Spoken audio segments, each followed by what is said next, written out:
Okay, Katrina. Yep. Yep. Okay, good evening, everyone, and welcome to the third in our series, Women in Sports Coaching. Tonight, following on from Suzanne McGuire in basketball and Cleona O'Connor in GAA, tonight we have Sharon Boyle, ex-Irish international, current officer with the FAI, development officer with the FAI, and a highly experienced coach in discussion with Cleona Foley again. So the reaction to our last two discussions has been excellent. The feedback has been outstanding, and we're really looking forward to another really good discussion tonight. So over to Cleona. Thanks very much, Gordon. We're delighted tonight to be joined by Sharon Boyle.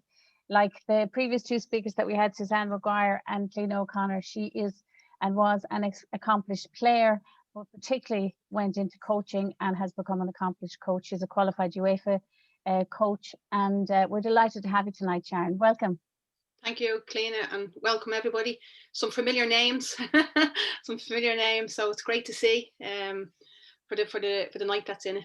We have up to 50 people here tonight, Sharon, and they cross loads and loads of football, obviously interested in you and having you here, but also we have everything from I said judo to hockey, basketball, cricket even. So there's tons of different sports, and we want to underline always that what we talk about tonight is coaching in general that can be applied to any sport. And one of Sharon's really interesting, something we'll talk about as we continue tonight, is grassroots coaching and girls coaching and coaching girls and young adults into sport. So you're just a great fit for this, and we're delighted to have you.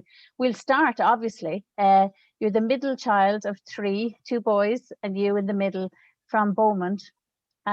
You played 60 times for Ireland as a player. So how did you get involved in football? Yeah, well, I come from a sporting family.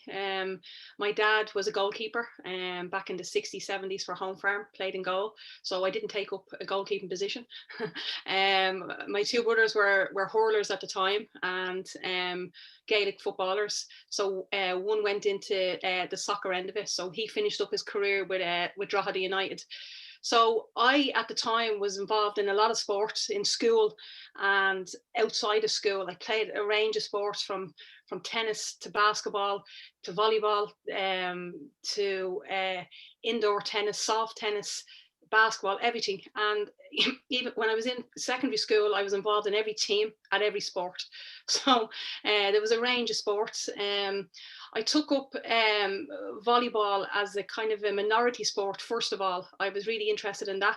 I went on to represent my country in volleyball and captained my country against England in volleyball. So I have a lot of experience in volleyball. Played away in the Netherlands every year. We used to go away at Christmas time. A family used to put you up at Christmas, and the same family used to keep asking for me back. I don't know why, but they did. So I think I did that for maybe 6-7 years. We played in a load of tournaments up in Enniskillen. But at the time, because it was minority, there wasn't a lot of money in it. And there wasn't, sometimes you'd have to, do your own fundraising to go away and play. So the time you went away to England, the English team would take on an Irish player and put them up in their house. And then when they came across to Ireland to play, we'd have to do the same. So after the volleyball, then I was always interested in soccer. I'm a Liverpool fan, for those that are Liverpool fans out there. All right. So commiserations at the moment. Yeah, I was waiting. I'm sure it won't be the only comment for the evening. We will get back to winning ways, don't worry. I had the soccer always in the back of my mind. Played on the road with the boys, as I'm sure most of the girls here have, and they'd knock on the door. You coming down to play? Yeah, I'll be down in a minute, and so on. So I was started back with a team called Elamount down where I lived, and I moved then onto a team with Castle Rovers. We used to play out of Albert College. And at the time, there was an ex-Liverpool player that used to coach us, Simon Bradish, and excellent coach, absolutely excellent. And I think from then, I kind of, was interested in coaching back then. I thought his way of getting the information across the players, his training sessions, all very positive. And I was, looking at saying to myself, God, this might be something that I'm interested in. So again, we played and we won loads of trophies with Castle Rovers. And at the time then, Bowes Women's set up a women's team. and I became the first female to represent Bows for my first cap back in, hold it now, 1991. So it's a long way back. I'm sure some of these girls or lads weren't born, but back in 1991. So my first cap was against the USA B team in Dalymount Park, and we drew 1-1 at the time. I carried on from there. Then we moved then to Shamrock Rovers, and finished out my career then with Raheny, which is now Shelbourne. Right. And interesting that there were clubs in your vicinity and there was competition for you to play in, because very often we hear that's one of the problems with keeping girls in sport is there aren't enough clubs in their area, or with some League of Ireland players at the moment, they have to travel long distances to play with the club because there just aren't enough competitions in the area. You had it. That was a lucky thing for you. But obviously you were good. 60 Irish caps is good. You told me you scored 11 goals. The true one of them was an OG. It was, yeah. And I tell the story when I'm in the schools with the kids. An own goal against Russia when we were playing away. Now we lost the game. I think it was 4-1. But for those that play soccer, I was trying to clear the ball, but I cleared it with my wrong foot and it went over the keeper.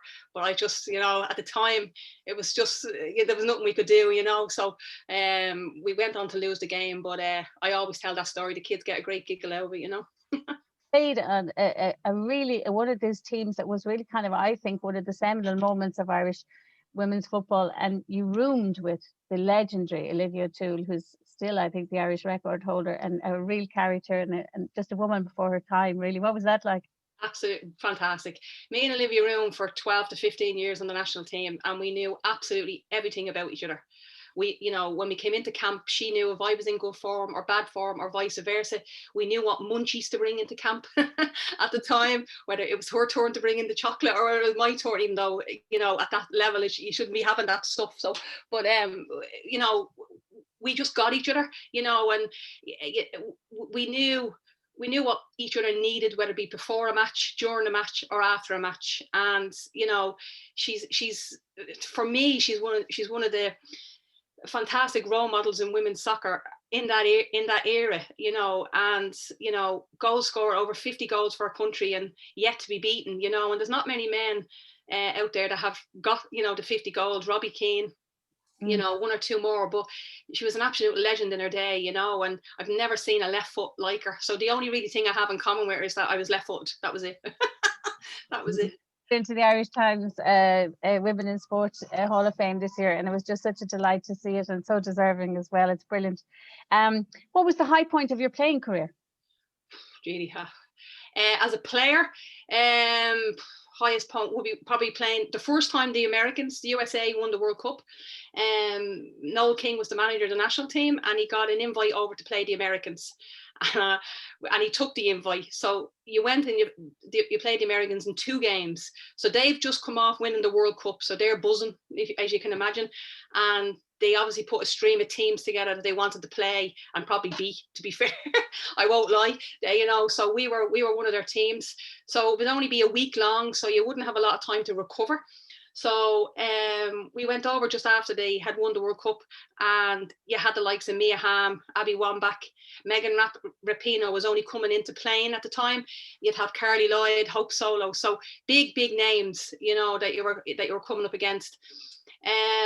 So I remember going over on the flight, 12 hours sometimes, 2 and 3 flights across, but I have to say, walking out to play them. I remember before that going into the dressing room, and we played in the Giant Stadium in New York, and the stadium was the size of Blanchardstown Car Park. It was absolutely huge. You were waving to the players down the other end. It was huge, and the players at the time, Katie was involved at the time, Katie Taylor, and I remember she was sitting in the corner all ready to go and really hyped up in the corner, and I'm going over going, are you all right? And she's like, yeah, I can't wait to get out and play. And I'm going, do you know who we're going out to play? Yeah, we're going to play the Americans, we're going to beat them.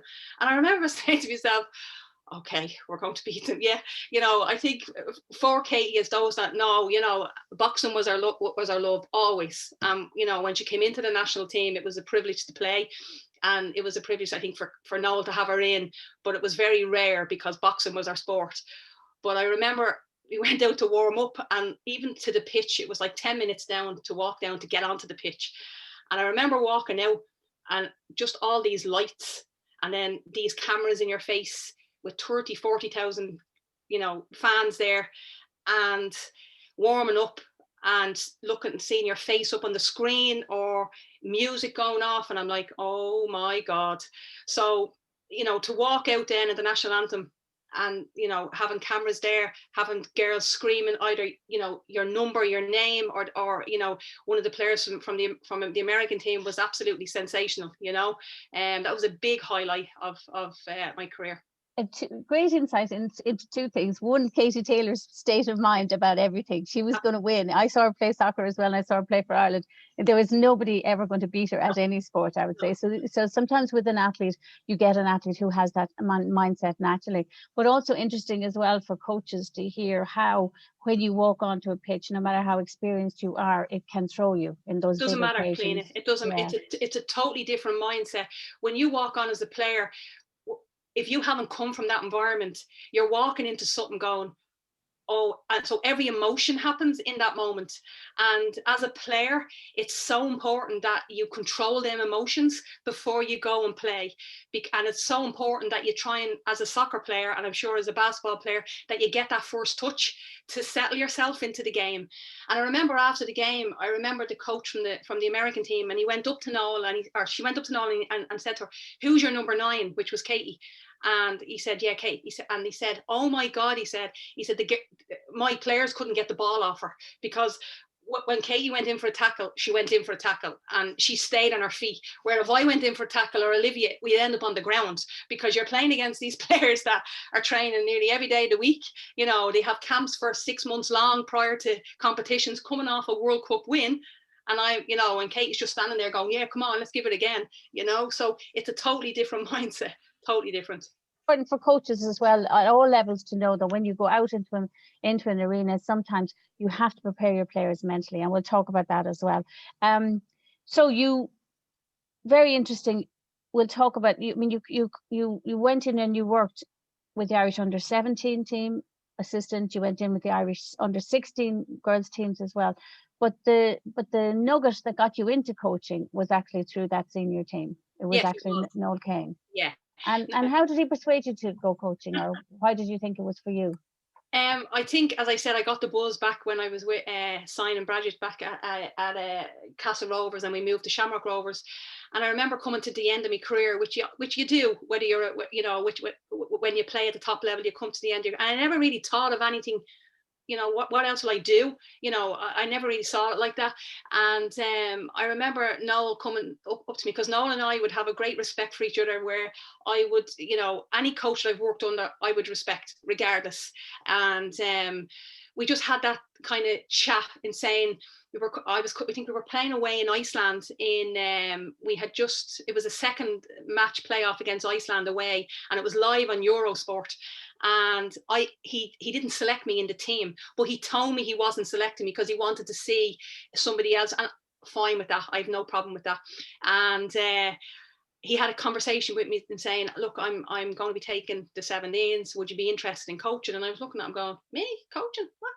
And he said, "No." He said, "I think you'd be really, really good at it."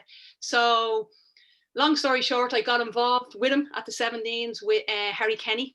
And I got involved then with the FAI as a development officer at the time. So it was a great experience, and we went on. Obviously, we played in two.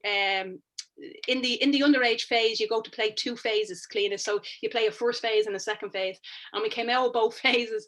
And I remember the second phase we came out.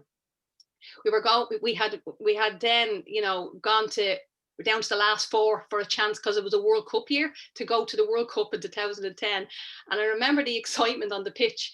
But when we were in Turkey, and I don't remember, some of you remember the ash clouds that we had all them years ago in Turkey. Mm-hmm. So we just won the game, going to a playoff with 4 teams, with a possibility of 3 of them going to the World Cup. And we were stuck in Turkey for a week. So the girls couldn't come home and celebrate. So what does Noel do?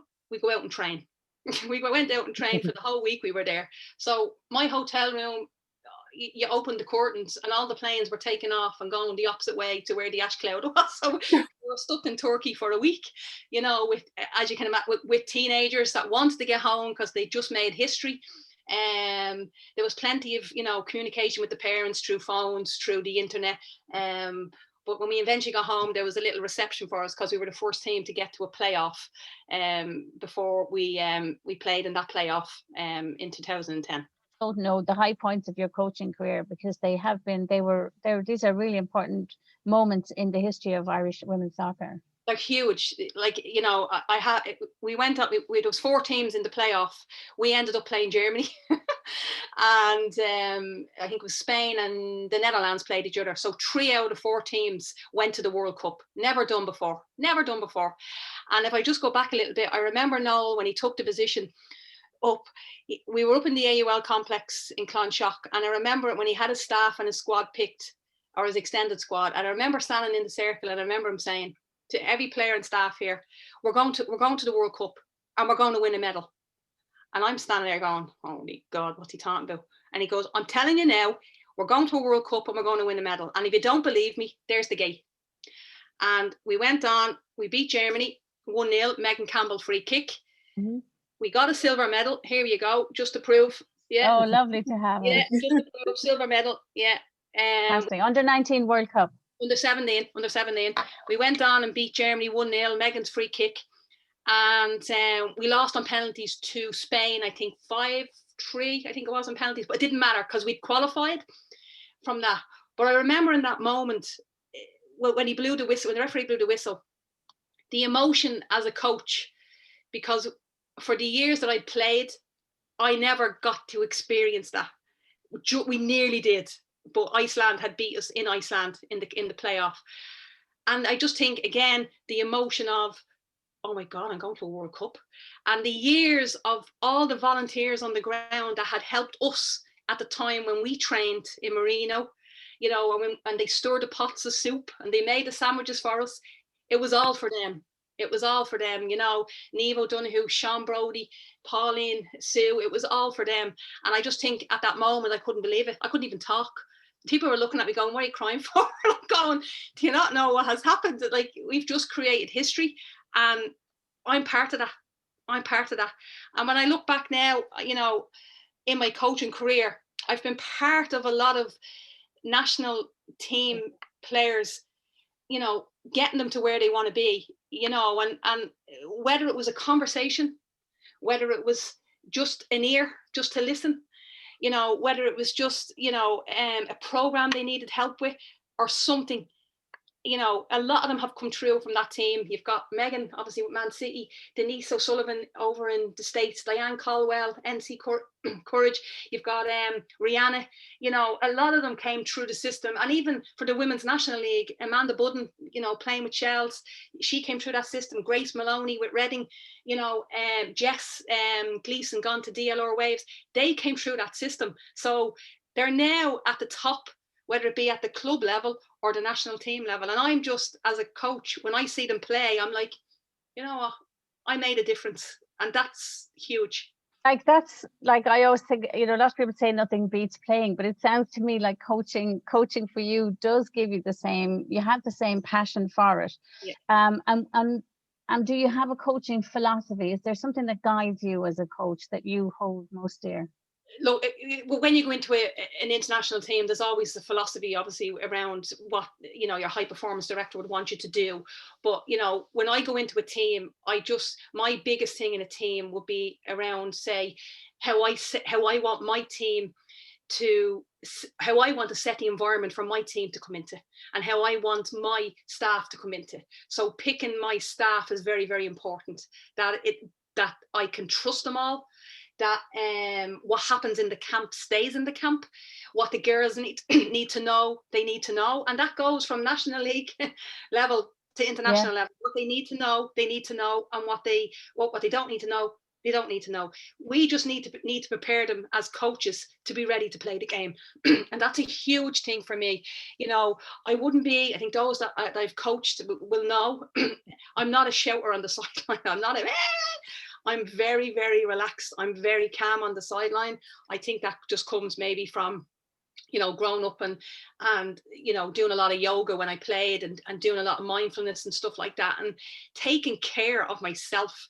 I think sometimes we get caught up, you know, with school, and we get caught up with work, and we forget, you know what, we have to look after ourselves, because that person there is not going to look after me. That person there is, but I have to look after myself, and whatever that is, you need to do to make you a better person, and to make, you know, to help you in life, you know. Saying surround yourself with people you trust, Yeah. whatever level you're working at in your backroom team. Have people there who are all singing off the same hymn sheet, all have the same idea about how the team wants to work, and you know, create that environment. And I know you feel strongly as well that you have to create an environment, and one of your passions is not coaching at elite level, but like coaching that, you know, 15 to 17 to 19 years old, is have an environment where those players know that they can come and talk to you at any stage and be totally open with you. And if it's not How me, do if it's not how me, do you it how has do you to. empower them to do that? Because you know, we know that you know, women don't sometimes speak out or speak up for themselves. So how do you empower, if you are working with that teenage group and trying to bring them on to the next level, how do you empower them to be strong enough to tell you how they're feeling? It's your staff. They need, you know, if they can come to you and say, look, blah, you know, whatever the issue is, if they can go to, whether I was lucky enough, obviously, on the national team to have a kit person, obviously a physio, a doctor, a goalkeeping coach, an assistant coach. So there was a lot of people, and you'd have maybe a team operation. So if that person, if that girl couldn't come to me, they could go to somebody else. And, you know, the door was always open, but it's how you set that scene and create that positive environment for the players is huge, you know. But look, I was very fortunate not to have a lot of issues, whether it be with the 16s, you know, because the staff are very, very important to me, very important. Great question in, and we have lots of questions in, and we got a great question in from James Cleary, and he's with Terz Tangier, and his question was a really interesting one, I thought, which was, how do you break up cliques in a team? Have you any advice, you know, as to helping that? Yeah, well, look, how it happens, they come on the summer camps, the little kids, and they want to stay with their friends, you know, and you see them straight away. They're like bees around honey, straight away, and they're not moving, you know. In games that you have, you might make them captains, and you separate them through being captains on the team. So rather than the four girls, you know, you might have this girl as team one, this girl as team two, and so on. It's very difficult. It's very, very difficult, and it's a great question, you know, but it's in every sport. Absolutely every sport. But that's how I do it. It's a good suggestion, and there are ways to do it, I think. And I think the first thing for me always is be conscious of the cliques and identify them early. It's huge. And then see how can you play around with them, and just try and open them up a little bit. But I noticed that you did room with Olivia O'Toole for ever many years. Yeah. So you had your own little clique there. Yeah. I mean, one of the things about football that's really interesting, and that a lot of sports don't have, is there's a very distinct pathway for becoming a coach, you know, and it's accredited. So would you explain to people just briefly, how does the coaching pathway work in football? Well, within the FAI, I'm there now 15 years as a development officer. So I obviously my age group to work with is grassroots coaches, and I've obviously had the experience of working with the elite, which is fantastic. But there is a pathway now for coaches to get involved. So obviously with all sports, I'm sure the first thing would be to be Garda vetted. So whatever sport you're going into, I think all the governing bodies have the Garda vetting, that you have to be Garda vetted, and also doing a child welfare course. We do have now in the FAI a PDP1, which is called a player development plan. So that would be the first coaching badge within the FAI. I'm sure volleyball have their own one, basketball, cricket, and so on. The Gaelic, I know, have their own pathway as well. So there are courses for females to get involved if they're interested in getting involved. Now, I ran maybe 2, I think, PDP ones for female onlys, and they were sold out, you know, through Fingal, who were I was delighted that could fund at the time. And I would identify on that girls that would be interested in coaching and would link them into their local clubs to coach. I would also use them on the summer camps that we provide, and after school programs for girls that we have, and club schooling programs that we have as well. So there is a pathway there. Some girls, some coaches, some volunteers will just stay at that, and that's okay. That's okay. If you want to stay and that's your forte, that's okay. If you want to move on, we have the pathway through within coach education to PDP2, PDP3, and then you can go up to the licensed coaches, which some of them are on here today, I know, doing their B license, and that's where it really gets serious, where you're doing assignments, you're doing analysis on games, you're doing sessions, tactics board sessions, you're presenting to your peers. So it gets a little bit harder as you move up the ladder. Now, when I started in the FAI, and because of my career as a soccer player, I could have went in and straight away started at a licensed coach, at a B license. And I said to myself, that's great. But if I'm going to be coaching 4, 5, 6, 7-year-olds, well, I want to know what to do. So, you know, people in the association said to me, what are you going back to do that for? And I'm saying, but that's the age group I'm working with. You know, I can always get up to the next level. And I had already, obviously, an experience working there anyway. So I went back and did the PDP1 and PDP2. And, you know, I can see now, you know, coaches that struggle, that have just gone in at that level, at elite level, and have forgot to come back to the start, where I know what it's like to work with 7 and 8-year-olds that run around as if, you know, it's their, you know, their birthday every day, where some people struggle, you know. Much harder to coach. Children can be much harder to coach because they don't have a lot of the things that you look for in older athletes. So it is tricky. So you can go all the way up, as you say, UEFA B, UEFA A, and all the way up to a pro license. You have a UEFA elite to coach elite youths. Is that where you are? Yeah, that's so you're the one level off the very top of it. Off the very, very top. So and do you think you have to be a player to be a good coach? No, you know, there's coaches, you know, men's coaches in the game, and I'm sure there's women's coaches in the game that never coached before in their lives, where, you know, and it was just a passion of theirs and they just got involved, you know. We're always looking for volunteers, always.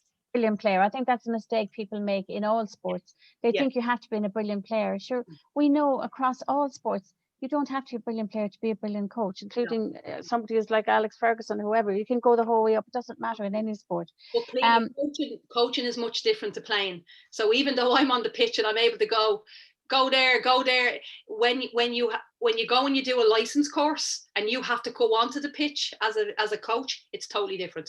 It's totally different. Yeah. Do you coach? Sorry, one thing you said earlier, which is really interesting. I think are you responsible for introducing girls only or women's only coaching courses within the FAI? And why do you feel this is really interesting, because you don't get them in many sports? Why only have one gender on a coaching course like that? What do you think is the benefit? This is my opinion, is that at grassroots end, and it's an introduction, first of all, for girls to play, for you know, mammies to get involved. You know, they wouldn't be as confident as a male coming in to play or to be involved in the game. And I think having the female only courses relaxes them. You know, you can build up their confidence, and they feel more, say, that they're able to speak a little bit more, because sometimes, you know, in a male environment, and I've been on courses at the elite level, the men at that level, because they're involved at the top level, and they're, you know, they will think they know a little bit more than what, say, the women know, you know. But I do feel the courses and the women only courses do benefit the girls hugely. Yeah. And on that question then, to take that further, why is it important to have women as coaches? I mean, I often think, why don't we just have people who want to be coaches being coaches? Why do we have to encourage people who maybe don't want to be, or maybe don't think they could be? Why do you think it's important to have women in coaching, more women in coaching? Well, I think in any sport, you know what I mean, it's nice to see women involved, you know, and especially in girls programs. If clubs out there, you know, and sports out there can have a female on their coaching staff, I think it's great. Sometimes it relaxes the parents when they know that their daughter is going down to an environment where one of the coaches is a female. Because sometimes, especially with the younger kids and older, sometimes they relate better to a girl, where they go to a woman first before they go to a guy. I'm not saying that a guy can't do the same job. I'm just saying to have a female on that staff, I just think relaxes the parents and also the girls. Yeah, and I think also when people are going through body changes and that, for young female athletes, I think it helps as well if one of their coaches is female. Definitely, I know from experience, they tell me that it's easier to talk to them about maybe body issues or puberty or whatever else it is. You've told me before that you love coaching two particular ends, and I think these will be particular ends that interest a lot of people here tonight. One is 7 to 8 year olds. I would say, are you mad? And the other then is 15 to 7 year olds. So why are those the two areas you like so much? And maybe you'll talk about what it is you can do with them. I just think 5 to 7 year olds, whatever, 6 to 8 year olds, they just don't care, and when they come in, and if you can make that hour that they come into you smile, they don't care about anything, and it takes your mind off of whatever's going on outside of football, and you act, and I do, and those that know me act like a clown when I'm with that age group. That's what I do for that hour or that hour and a half. And I'm sure there's people there going, yeah, if you only knew her, and jumping around like a clown. I just love that age group. And just so when they get back into the car, the first thing the parent will say will be, did you have a good time? Well, my coach was doing this and my coach was doing that. And that for me, then when they come back the next time, when they come back, I know I've done well. And I know, what, I've made a difference to really why I do the job. The other end of the scale, the age group, I suppose, is more elite. I just want to give back what it was, the experiences were like for me. And I'll never tell a player, the wrong thing. I'll always just guide them in the way of what I think it takes to be an elite player or to be a national team player. So if a player comes to me and says, Sharon, I want to play this, well, you can't, show me your schedule. Well, okay, and what about here? See that little rest there? Yeah, well, I watch EastEnders that time, or I do, can you go for a run at that time? Rather than watching EastEnders or or whatever's watching on YouTube or so, so. 17, I mean, the 15 to 18 year olds, I would imagine, is a very difficult age group to coach, because this is where we hear about a dropout with girls and they're losing interest, or they may be distracted by other things. What's the trick to keeping them? Because a few people have said that to us. We've had questions on that. How do you keep their attention? How to keep them motivated? We have a group from Skerry's Rowing asking that one, and also just that 15-year-old, that age group as well, about how do you stop them dropping out? What do you think? It's a great question, and I think it comes up nearly in every webinar for every coach. You know what I mean? For me, there's always a reason to why players drop out. Always, and we work obviously with Fingal through the FAI with late night leagues with boys of that age, 13 to 15, antisocial behaviour, and they're the lads that you want to target, and when you have the conversations with them, and you ask them and you say, are you playing with a team? And it's like, no. Why aren't you playing? I don't like, one might be, I don't like the coach.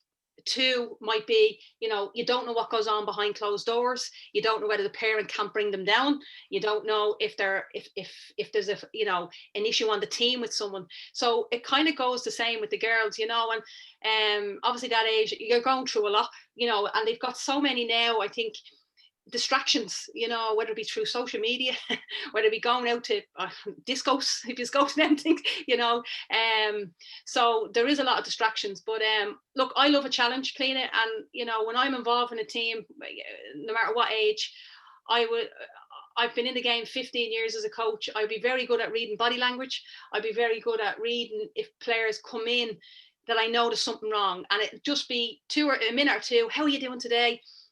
How was school?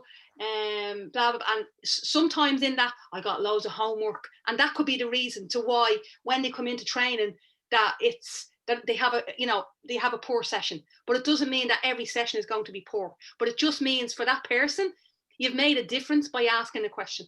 That's all. You have to adjust. Yeah, I've heard, and I think we, and our two previous speakers said this as well. A lot of great coaches say you learn more by watching and listening in a session. than you do sometimes even in directing it.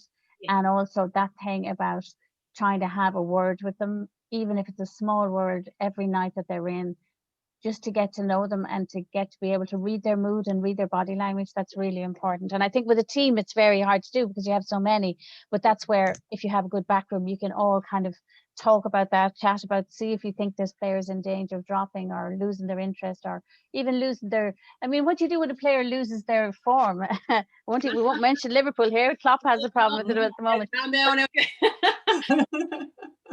Look, losing form happens to everybody in every sport, you know, and obviously at the elite stage, it could be maybe that he or she is doing too much in their sport. So maybe their program needs to be adjusted regarding their training, you know, and that's obviously up to the coach and strength and conditioning coach to have a look at. And then again, at underage, then again, or teenage, you know, years, it could be outside influences that you can control. But as you just said there, just even, how are you today? How is your sister doing? Anything, just to make that connection with the player is huge in any sport. And it doesn't cost you to say hello, and it doesn't cost you to say thanks at the end of the night. You know? A great point to make. It doesn't, absolutely. And it just changes the whole vibe around the team as well, I think, as well. Tips for people to get more women into coaching. I was looking today, the Irish athletics team was released for the European indoors coming up, and I was just looking at the statistics on it, right? So there were 24 athletes have qualified or are going on the Irish team to the European indoors. 19 coaches are involved with those 24 athletes. Just 3 of them are women. Isn't that extraordinary? And that's in athletics, a sport that's seen, they compete on the same stage, they're in the same place. It's a very, very equal sport as we view it. So tips that you think to help people listening tonight to get more women involved in coaching at their club or even at their elite level? Well, look, I spoke about obviously the courses, the female only PDP ones, you know, and they're, you know, on the FAI website, fai.ie. And look, if anyone has any questions at the end and I don't answer, please just chat in the box. I'm sure we'll be here for the next few minutes to answer them, no problem. Within the FAI and within my role, we have girls after school programs. So it would be, say, I would go in and meet the principal with the local club. So we would just look to set up maybe a 6 to 8 week program for those girls, feeding into the club with the coach in the club. So, for example, for me, say Baldoyle United, and I'm sure some of the girls are on here, and I know the coach is Justin. So I would have, when I started in Baldoyle in that area, there was no women's teams or no girls teams, but I created a link with the club, and with Justin at the time, was a fantastic coach and has done a huge amount down in Baldoyle for the women's game. Just met him a cup of coffee, introduced myself, said, look, I'm looking to get obviously the girls game off the ground. We went into the local schools, we met the principal, you know, we put a form together, having obviously the name, the amount of we need their addresses, we need the phone numbers of the parents and so on, medical conditions. And it was an after school program that when the school finishes, all the girls just come onto the Astro and they play. And it's amazing from that, when the parents come in to collect them, that you're like, you know, is Leah involved in a team? No, she's not involved. Well, Baldoyle have a team here, or Malahide, or Greystones, or Verona. We have teams here if they're interested in playing. So that was a way of getting the girls involved. Also, we have festivals, and we use a lot of role models around the festivals. So, for example, with Fingal, we do the Fingal Festival around August, and I know unfortunately last year we couldn't do it. Hopefully this year we can push it over the line, and we would get a player out or 2 players out, and they can give out the medals at the end of the day, and they walk around the pitches and they chat to the girls, they get into a couple of photographs, you know, and Fingal would get out, you know, obviously the Fingal news, and get the girls game out there to promote, you know. But the role models are huge, and especially if they're from the area of, well, for me it'll be the area of Fingal, and there is around the country, and I'm sure in all the other sports, you know, there's elite athletes out there, you know. For me, I'd be contacting the association and saying, look, if there was a swimmer available, if there was a basketball player to come out and help, I don't think there would be a problem with that, you know. don't think we use them enough, actually. I think that we could even use our, because I know athletes are willing to do promotional stuff in most sports. They're very happy to do it because it's like coaching. They get a buzz from it as well. They like that. They love that. They love to feel that they're changing other kids' lives. Yeah. But to come back to the actual, what about, so you're getting more girls involved in football, you're getting more teams and clubs, you're setting it up, you have a school network, then, you know, clubs are feeding schools and that. But what about coaches? How do we get more women to coach then? Well, it'd be the same. Obviously, you put on the courses, and you know, for me, when I put the courses on, I find out what areas they're from. So we would have development officers around the country and also around Fingal. So if there was coaches that came in, say from Blanchardstown, or coaches that came in from Donabate or Sutton or wherever it may be, I would liaise with that development officer to tell them that, you know, there's 4 girls from this area. They're interested in getting involved in the club. They might be able to work in your academy. This is their parents' number, or this is their own number if they're of age, and they would contact them and then liaise them into the club, because clubs are always looking for volunteers, always. Yeah, we always said that as well, and we've said this on these webinars before too. Getting them involved, getting girls involved in coaching at a young age usually does help them to get involved in coaching at a later age. Like it gives them those basic skills and gives them confidence then, if they play, or even if they don't go on to play very competitively, to actually pursue coaching. Well, what do you think is, there's 3 girls, Emily Whelan, Jamie Finn from Swords, Emily's from Balbriggan, and Izzy Atkinson, who's going over to Celtic. The 3 of them are from the Fingal area and have all done the PDP1 with me. So they all now work on the summer camps during the summer. Now they're still playing, but like the opportunities are there for, you know, for the, you know, the players and for girls around the, you know, to get involved, you know. Yeah, and if anybody's listening tonight and they want to find out more about the FAI coaching, obviously they can go in and ask as well about specific courses in their area. Somebody, Kevin Scanlon from Greystone said, when you're planning sessions, what is the most important thing that you have in your mind? What's the most important element of it that you bring, you know, when you are planning a session? Is that for grassroots or is that for elite? Yeah, I don't know. Is the question, but we'll presume grassroots actually. I'll give you both. If I'm planning a session for grassroots, the first thing I'm planning a session for any coach in any sport is always have a plan B, because your plan A sometimes goes to pot, because when you're on the way to, you know, to your session, there's 4 or 5 ringing going, I can't make it, I can't get you back. And then you're going, okay, I had a session with like 22 players. Now I have a session with 15. So always have a plan B for you coaches out there. Regarding the age group, you know, grassroots, I'll always make it fun. Always make it fun. I'll always start off like with a little warm up into the little technical practice that we have, and then into a game. So depending on what I want to work on, if it's just passing or dribbling, it'll be that kind of way. As you get towards, say, the elite end of it, it's a little bit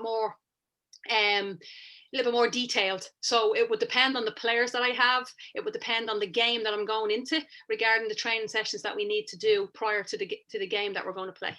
I always think too with elites, I think that fun thing is vital for everybody, but I think with elites too, so they to always have in mind is a challenge. You want to challenge them every time you have them as well. You don't ever want them to go home and say I was bored of training tonight, you know. And even at grassroots or elite age, always have opposition, you know, because majority of sports will have opposition.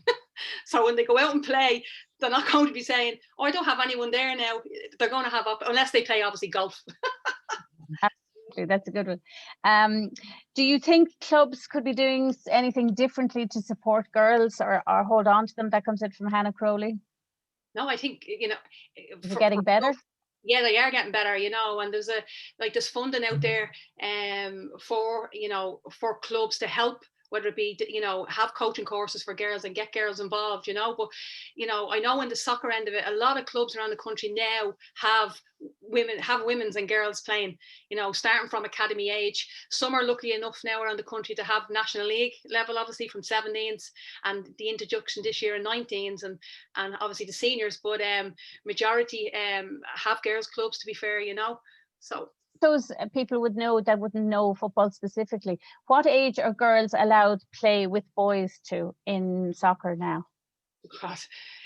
Look, does it vary? Yeah, it's a big debate. You know, there's girls I go out when I watch games and they're 8 and 9 years of age playing with lads that are say 12, 13. You know, but sometimes they're exceptional talents, and if they're an exceptional talent, they might play with the boys a little bit longer than obviously at a younger age, but majority of the time they're swiped up by better clubs and they're put into the structure then to develop as a player. Okay, what do you think is the most important characteristic for a coach to have? Patience. Patience. Yeah, I do. Yeah. You have to have patience, because when you come into that session, and whether it's indoor, whether it's outdoor, you don't know what that environment them girls have come from that day, or even your coaches have come from that day. And you have to have that patience and that ear, just that ear for a couple of minutes to listen, to hear what has happened in that day, and the environment that you set. Then the players will just play. They'll just, they'll feel comfortable in it to be able to play in it. But and you clearly coach differently for ages. You said that it depends. You change your coaching style depending on the age, yeah, and the level of competition, and how elite it is. Do you change your coaching in any way for gender? Do you coach boys or girls differently? No, it's the same. Same, absolutely the same. Because at the end of the day, whether a boy or a girl, you want them to come back. So if they're at grassroots, and your coach, you want to see them on a Monday and Wednesday every single week. You don't want a fallout or a dropout because your sessions aren't good enough. So wherever age you're at, you have to know your stuff. There's websites out there, there's webinars out there, and you have to know what you're doing in the age group that you have. Do you? I know Orla Farmer now, who's done a lot of work. She's a Gaelic football player with Cork, and Orla, and she's developed obviously an underage coaching structure for girls in GA, Gaelic ladies football. Orla feels that boys are more competitive, and she's a PE teacher.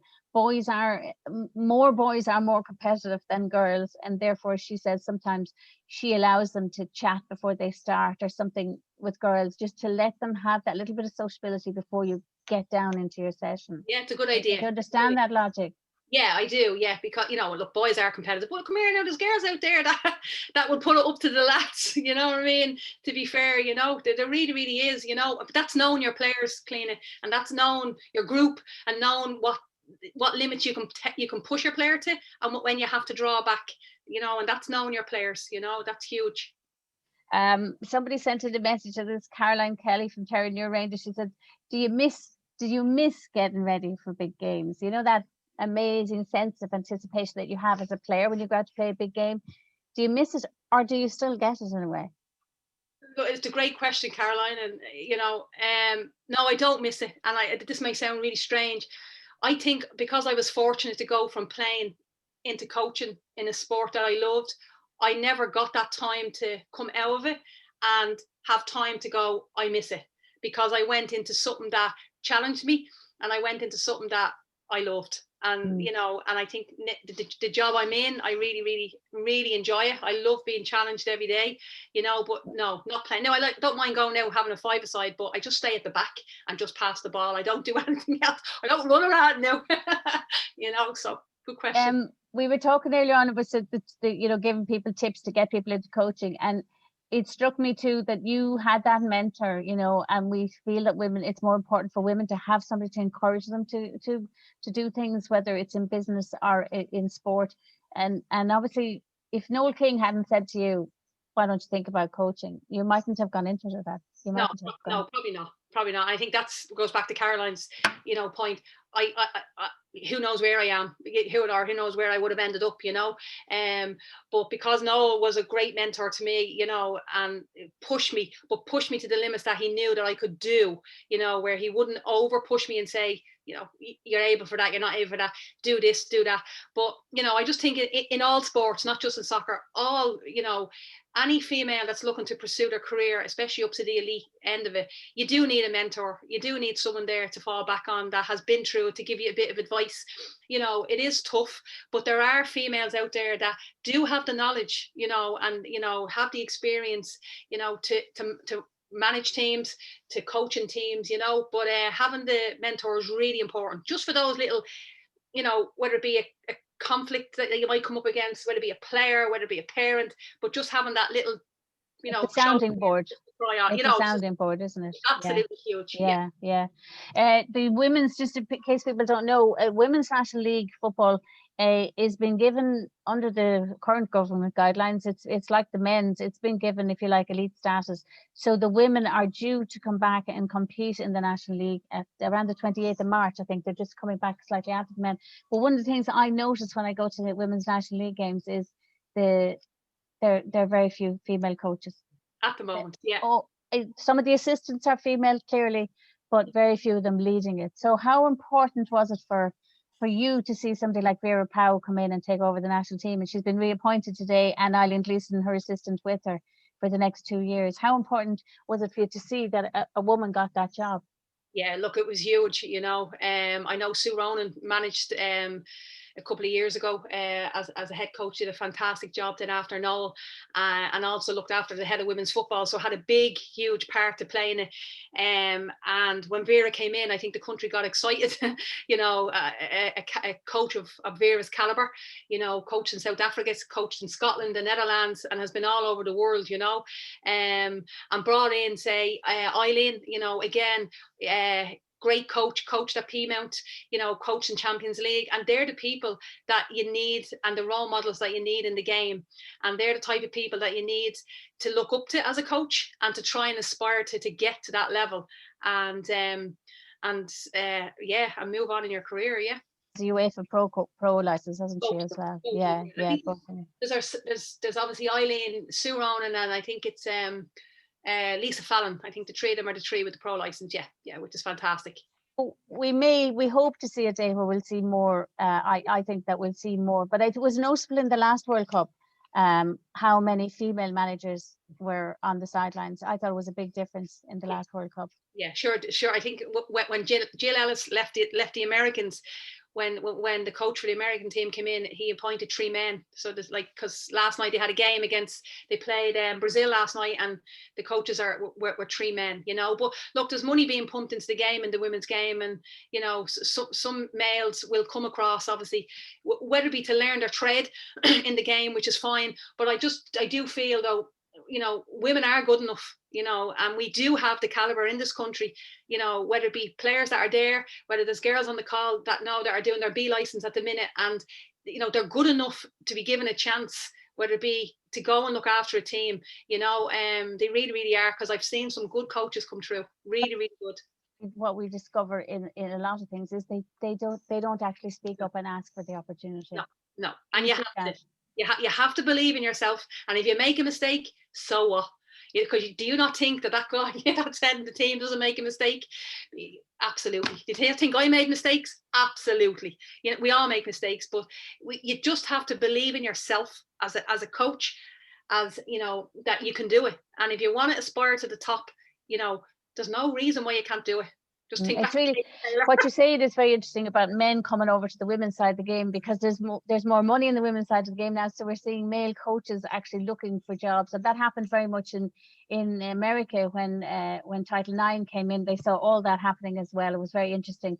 But I've heard Vera Powell speak about this, the national women's senior coach, and she said that she has been offered jobs in men's football, but didn't take them. And she said one of the reasons she didn't take them was because she said, I'm good at my job, and if I leave women's football, I'm taking my talent away from women's football. If I take my talent away from women's football, if women do that, then she said, you know, who's going to carry women's football forward? Which I thought was a very interesting point. Yeah. No modesty there, not necessary. She said, I'm good at my job, but also I want to give back to women's football. And if I leave it, you know, who's going to come in and have that passion? So it's interesting. There are tons and tons of brilliant people involved in football, men and women. But it was an interesting point of view, I thought, wasn't it? Yeah, huge. And look, that would be probably the reason why I do. You know, it's how can I help, you know, develop the players for the national team? And as I said at the start, if I can just be a part of it, any part of it, when I'm sitting watching them play, and I know a 16 or 17 or 18, 19-year-old comes on, and I go, I was part of that. That's all. It's a fantastic feeling, let me tell you. Absolutely. Yeah, well, it's funny. We said the last time with Clean O'Connor, we saying maybe, I mean, you feel patience is vital, and it is to being a great coach, but also actually liking people and wanting to help people, I think, is at the center of great coaches. Yeah, and you get as much from it then, clearly. Oh, absolutely. Look, absolutely. And, I'm doing it now, coaching now, probably over 10, 11 years. And every coaching badge I did with all men, all males on the coaching license. And I remember me elite youth day, and I remember sitting in Dublin airport, and I remember the tutor came in, and I remember him putting a slide up, and the slide was every assignment, everywhere you'll be for the next year. And in that moment, I went, what in God's name am I doing here? Because I felt, oh my God, why am I here? I was well out of my comfort zone. And I came home that night. And I went, what have I just done? And I bawled my eyes out going, I'm not going to be able to do this. I am not going to be able to do this. But I woke up the next day and I said, you know what?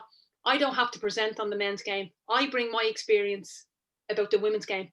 And when I stand up and present to these lads that are coaching at the time, League of Ireland, or director academies, wherever it may be, that came in to do it, I'm telling them how good the women's game was, not how good the men's game was. I was telling them how good the women's game was, but I got through it.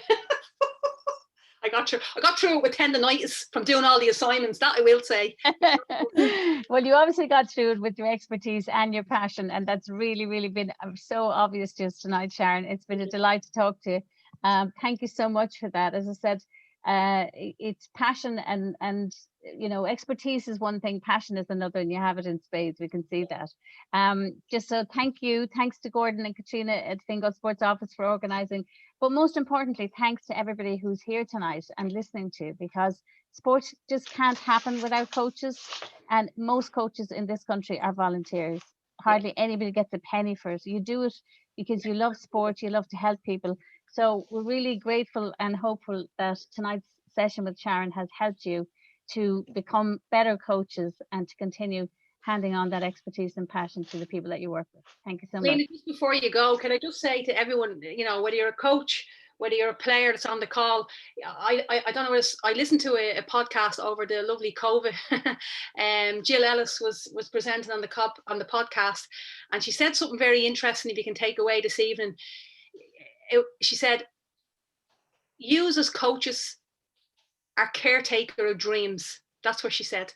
And when she said that, in that moment, in whatever sport you do, whether it's hockey, whether it's even a school teacher to a parent, you are a caretaker of your daughter, your son, and of their dreams, of what they want, whether it's in school or whether it's in sport. And I thought it was a really, really good, synopsis. That's a word, a big word for me, but synopsis of a caretaker of dreams of any sport. But for me, that's in life, not just in sport. What a beautiful thought to finish with. The caretakers of dreams. That's what everybody is out there. And one of the things I'll just say before we finish is that in Fingal, I don't think there's a soccer team in Turlestown yet, but they are looking at starting a nursery in Turlestown for boys and girls. That's right. So we look forward to whoever comes to that and to the people who are the caretakers of dreams for that. Thanks, Sharon. No problem. Thank you. Thanks, Karina. Thanks, Sharon. Thanks so much. Thank you.